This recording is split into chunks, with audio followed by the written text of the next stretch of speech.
Oklahoma is facing a wave of new data center proposals. They may bring investment, technology, and construction jobs. But they also raise questions most communities have never had to answer before. Who pays for the power? Who pays for the water? Who protects nearby residents from noise, construction, and local impacts? Who guarantees the promises? And who pays if the project changes, stalls, gets sold, or fails? That is why Oklahoma needs a public benefit test before large data centers are approved. The basic question is simple: who benefits and who pays? If a data center creates real jobs, pays real taxes, protects water, pays for its own electric infrastructure, respects nearby residents, and guarantees its promises, then it may be a good deal for Oklahoma. But if ordinary families, small businesses, farmers, schools, and local governments are asked to carry the risk, then that is not economic development. That is asking the public to carry the downside while the private project keeps the upside. Oklahoma is not Northern Virginia. It is not yet Texas. It is not a state where the data center wave has already overwhelmed local planning, water systems, utility planning, and public trust. That gives Oklahoma an opportunity. We are still early enough to write the rules before the next wave is approved.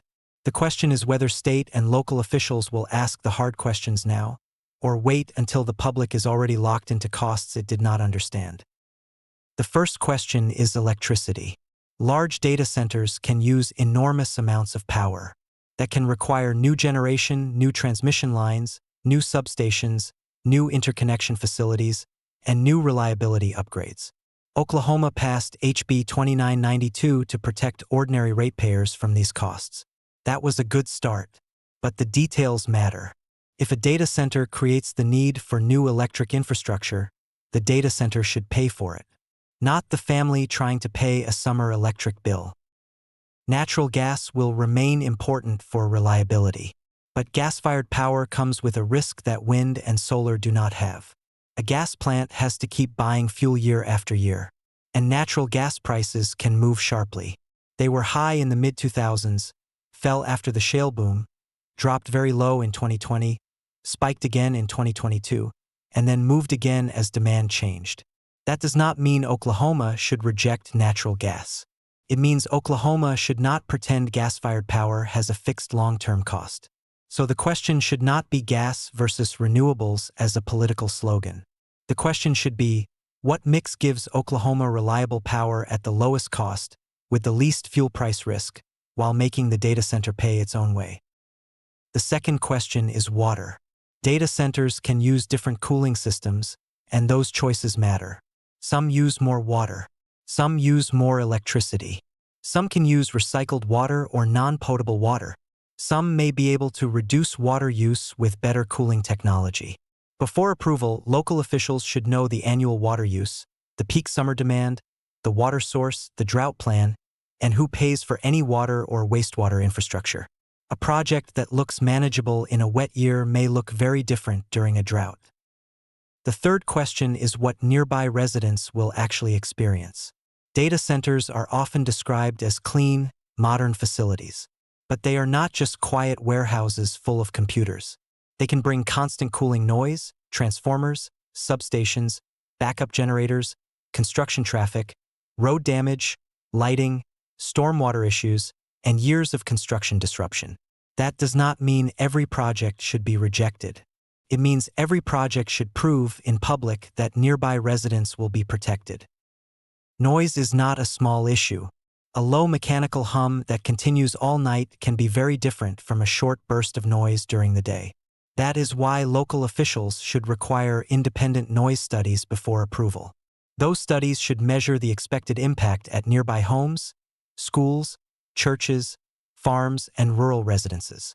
They should include cooling systems, transformers, substations, backup generators, truck traffic, and the full build-out of the project. A noise promise without enforcement is not protection.